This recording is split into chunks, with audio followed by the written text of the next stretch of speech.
Ladies and gentlemen, this is TVP World. I'm your host Benjamin Lee, and welcome aboard the Eastern Express. In this episode, we're exploring how the Sahel's shifting sands of allegiances are remapping more than just the dunes. The big headline, Russia's carving out a bigger slice of the African pie, and it's not just friends that's feeling the crumble. Now, the US is tasting the dried out crust too. We're not going off the rails though, we're following the tracks all the way to Africa, which might just be the latest stop on Russia's grand tour.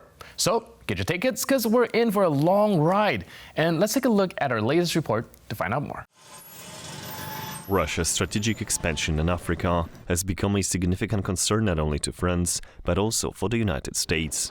Military juntas forming alliances with Moscow have been expelling French soldiers who were aiding in the fight against Islamic insurgents. The Central African Republic and Mali were the first to experience this shift, followed by Burkina Faso and Niger in recent months. Now Chad is also in the spotlight. According to sources within the American administration, dozens of US soldiers are expected to withdraw from the country in the coming days. The arrival of Russian mercenaries from the Africa Corps in Niger not only challenges the West's effectiveness in combating Islamic terrorism, but also provides the Kremlin with opportunities to exploit Niger's resource deposits and create both conventional and asymmetrical threats to Europe. We're here to train Niger's army using the military equipment that has arrived here. We are here to develop military cooperation between Russia and Niger. There is also a campaign to sway public opinion against the continued presence of the United States in Niger. Shortly after the Russian landing, a large anti-American rally took place in Niamey, and a concentrated campaign is visible on social media accounts which support the junta and which are often controlled by the Russians. We want the Americans to leave our town because they've been doing nothing for a few years now, and we've seen nothing of them, so we want them to leave our region for good. Russia is tightening its alliance with Niger's military junta, not only to weaken the West in this part of the continent, but also to gain control over resources, mainly gold and uranium. Access to significant uranium deposits in Niger, the world's seventh largest uranium producer, in exchange for military support would increase Russia's share in the nuclear energy market. This would strengthen Moscow's influence in countries seeking to reduce Russian energy purchases. This could particularly impact France, which obtains 1/5 of the uranium needed for its extensive nuclear power sector from Niger. And now let's take a look at the issue in greater detail. Now let's start with a quick recap. In July 2023, the military in Niger decided that they want to try their hands at government, which in coup tradition means the previous government officials had to try their hand at something else, like involuntary retirement. Now, fast forward to a couple of months ago, and a Russian plane touches down in Niamey, Niger's capital. What's it carrying? No, just a few Russian military trainers and what I'm guessing isn't beach gear, but an air defense system. Yes, seems Niger's new military pals are none other than the Russians, marking the start of a bromance that's less about late-night texts and more about missile systems. And following this Russian bear hug, hundreds of protesters took to the streets, demanding the withdrawal of American forces. Why? Well, because if there's anything more unwelcome than an army coup, it's a foreign military base that your new best friend doesn't like. And speaking of not liking things, the US didn't take too kindly to being the third wheel in this budding Russo-Nigerian relationship. In response, they've decided to pull out over 1,000 military personnel and shut down Base 201, a key drone facility that's been keeping an eye on jihadist groups in the Sahel. Nothing says it's not you, it's me, like shutting down the multi-million-dollar military base. Meanwhile, the US officials are a tad concerned over Niger's closing up to Russia, and get this, Iran. And not just Niger, over in Chad, the US is also packing up their toys, including drones, after the local Air Force chief decided that he needed a break. And as we zoom out a little bit, what's really happening here is a classical tale of geopolitical musical chairs. Russia is not just putting boots on the ground. They're aiming to secure military, diplomatic, and economic ties all across Africa's west coast, where France had its influence in the past. It's strategic shuffle for access to the Atlantic Ocean. And just as we thought it was a two-player game, enters China, the third wheel that actually owns the car. While Russia brings military might to the table, China is playing a longer game, involving loans and infrastructure projects that you can't blow up with a tank but can definitely control with a contract. In Niger alone, protests, coups, and foreign military bases are blending into a geopolitical smoothie that no one ordered but everyone has to drink. And as Russia sends more trainers and China pens more checks, the United States finds itself shouting over a louder and louder crowd. While the West is busy recalibrating its GPS, Russia's engaging in a new scramble for Africa. And as for Niger, well, they're just hoping that all these new friends don't end up trashing their place. And now, here to shed more light on the issue is Łukasz Przyszewski, founder of the Opposite Foundation Fund. Hello, sir, and welcome to Eastern Express. Good day. Thank you for having me. All right, so we are talking about the geopolitical chessboard that is Africa in this section, and we're wondering if we can help us set the stage first and tell us a little bit about the importance of this region and why the incentive of all this struggle. Well, first of all, it's by far an extremely large continent. So all the natural resources you could imagine are just there. Demographically, Africa could potentially be in the future one of the biggest production hubs in general. Yeah. So basically, but that's what it could be potentially in the future. Why it's important now? Well, it's mostly important now because there's a security void, which was generated by poor governance, weak governance, and just the vastness of the space that the security forces would need to cover there, So basically, what we have now, due to climate change and other factors, such like internal migrations, we see that there is social polarization and conflict, civil wars actually, and lots of terrorism, lot of it. And we see that in Europe, but only from a very far perspective, because what we get to notice is only mostly that we see more migrants coming to Europe. What's happening now is probably just the start. What happened during the last 10 years, because the climate change is producing more migration waves. So that's why this is an important chessboard. It is also, so to say, the soft southern flank of NATO. So whatever happens, for example, in Libya, it's of high security importance to Europe.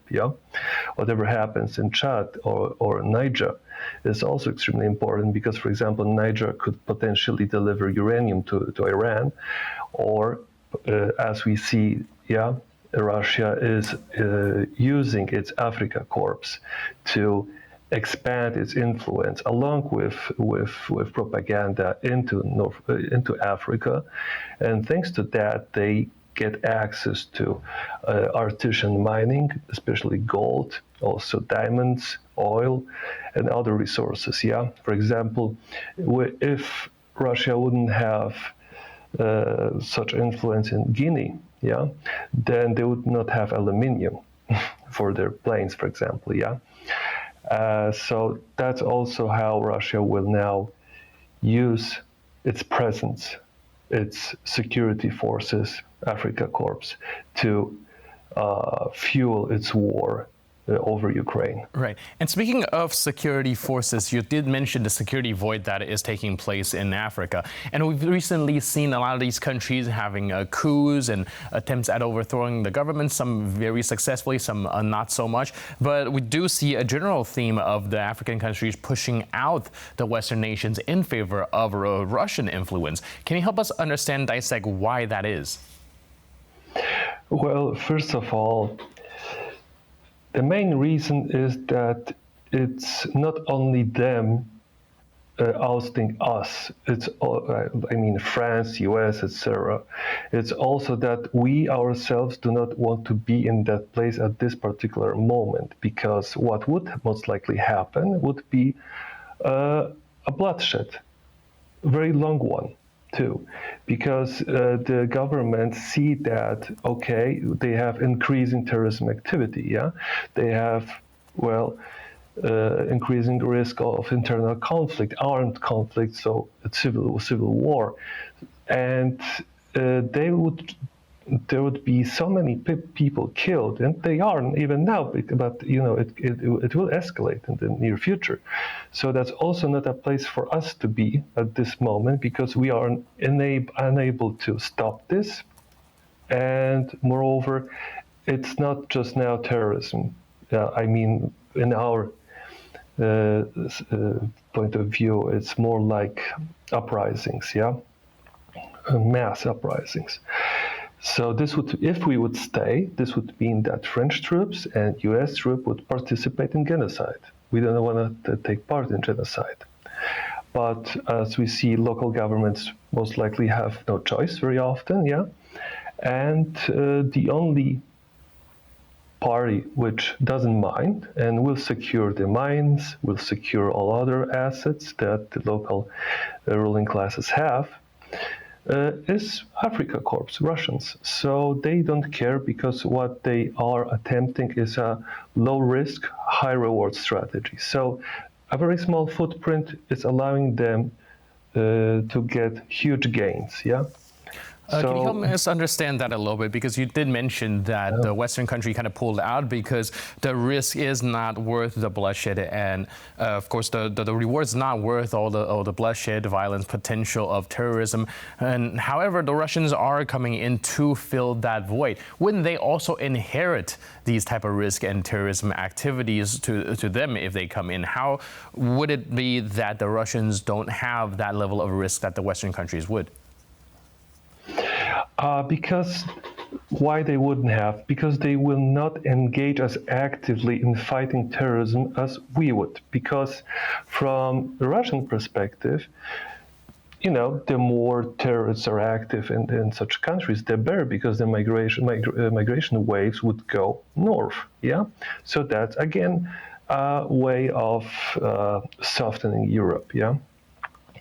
And what else? I mean, the main difference between the Africa Corps and the US or French forces also was that theoretically, the West has a colonial baggage, history. And this is very easy to exploit, especially in those countries. But it's also a bit tragic that many of those people who now in those countries like Niger, Mali, etc., they see Russians as the liberators now. But the truth is that what they did in the time of the Soviet Union was also a form of colonialism.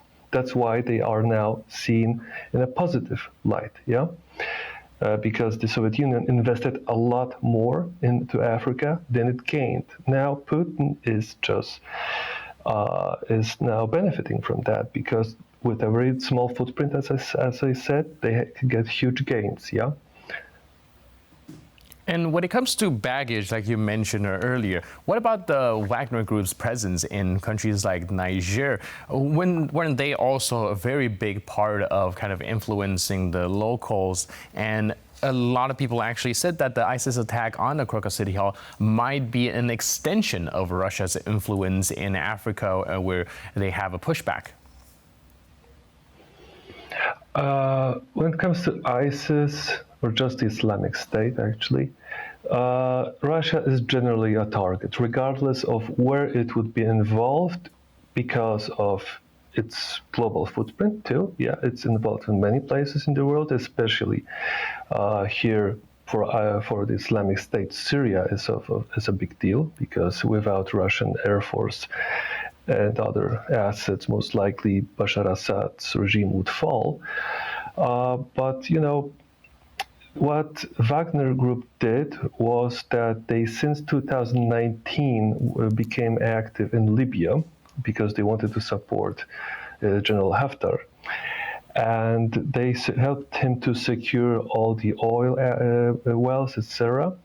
So that's how they secured Libya, and they could potentially in the future also have permanent bases there in Libya, which would present more risks. A different risk assessment for Europe and NATO. Yeah, and from mid-2010, the Russian presence was increasing. Military presence by the Wagner Group was since 2019, so to say. And we see that what they did was they started to slowly penetrate with a very low profile all the countries in the Sahel. It was a very slow process, but it was pre-planned, and they were just pre-positioning themselves because, well, it was up for them. It was obvious that they will eventually attack Ukraine, and they had probably also knew more or less the timing of it. So that's why they engaged very proactively into infiltrating those countries, and also when it comes to the information environment, because the Russian propaganda did its job pretty well there. And last but not least, I'm also curious because we do see Africa pushing out Western nations like France, you mentioned, in favor of Russia. How is that going to impact the relationship between Russia and France? Well, on one hand, one could say that it doesn't necessarily build positively on the relations between France and Russia, but we see also that France pulled out from some countries, for example, Mali. But when we look at the mining industry, etc., in which France had huge interest, we see that it's now shifted. It shifted its attention to Central Asia. So it's not that France actually lost something. We know that Russia's inroads and forays in Africa will allow it to pay for the war, to fuel the war over Ukraine for a longer time. But we also have to remember that a lot of Russian businessmen and oligarchs actually moved to Dubai, which is the main, in terms of placement, the main facilitator of the gold and diamond and oil trade from Africa. This money is then funneled either to other shell companies somewhere in the world or just Russia. Generally, in my opinion, it's more like an incentive for the future leaders of Russia to end the war on such terms that would be acceptable for Europe.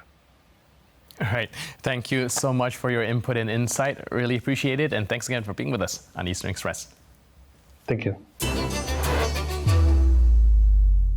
And now we're moving on to the Eastern News Flash, a series of all the latest stories from the East that you don't want to miss. In a recent intelligence update, the British Defense Ministry has revealed alarming statistics regarding Ukrainian civilian casualties. As it turns out, more than 600 civilians were killed or wounded in March this year alone, marking a 20% increase compared to the previous month. The devastating impact of escalated missile and aerial munition strikes has taken a toll on critical infrastructure across Ukraine. The report by the British Defense Ministry highlights a coordinated assault on key facilities, resulting in 20 destroyed or damaged sites. Among the casualties, the death toll for children has doubled in March, with 57 fatalities recorded, a grim consequence directly attributed to Russian use of aerial munitions. In general, Russia's shelling and bomb attacks on front-line cities have escalated, exacerbating the humanitarian crisis. The official toll of human suffering is staggering: more than 31,000 civilian casualties since the invasion began. Of these, almost 11,000 lives have been lost. This data, however, is most likely not complete, as figures from cities like Mariupol, which has seen a particularly brutal siege, are not known. NATO is contemplating the establishment of a special fund aimed at bolstering Ukrainian defenses.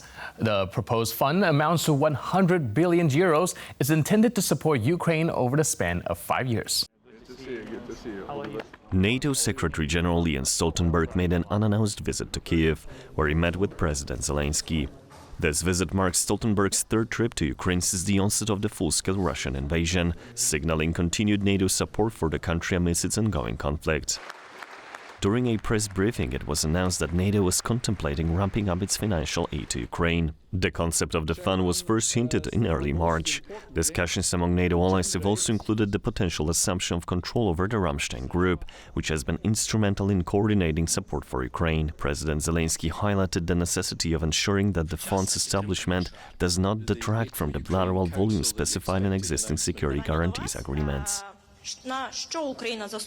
Ukraine is preparing to safeguard its future F-16 fleet by employing a combination of underground bunkers and dispersal tactics. This initiative is aimed at thwarting Russian efforts to locate and target these advanced aircraft. The Ukrainian Air Forces announced on national television that the country will utilize underground bunkers among other methods to ensure the safe deployment of F-16s across various runways. These measures are designed to make detection by Russian force more challenging through the use of deceptive tactics. Following approval from the United States last fall, European nations such as the Netherlands, Denmark and Romania have joined efforts to train Ukrainian F-16 pilots. This training is a crucial component in countering Russia's air superiority. Currently, 12 Ukrainian pilots are undergoing intense training in Denmark, Britain and the US, with expectations to be combat-ready by this summer. Despite the promise of 45 F-16s from European allies, reports suggest that only about 6 may have been delivered upon the pilots' return. And finally, an economic story that's causing uproar across Europe. Major European banks have significantly increased their tax contributions to the Russian government, despite the ongoing conflict and sanctions. According to a report by the Financial Times, 7 prominent European banks paid approximately 800 million euros in taxes to Russia in 2023, marking a fourfold increase from the 200 million euros paid in 2021, the year before Russia's full-scale invasion of Ukraine. This surge in tax payments coincides with the bank's reported combined profits exceeding 3 billion euros last year. However, due to wartime restrictions on dividend payouts, a portion of these profits remains within Russia. The taxes paid by these banks constitute around 0.4% of Russia's non-energy budget revenues anticipated for 2024. This figure underscores the significant role that foreign companies continue to play in supporting Moscow's financial stability, even as Western sanctions have prompted a mass withdrawal of foreign businesses following the invasion. And that's all for this episode of Eastern Express. But for more news, update, and commentary, please stay tuned to TVP World.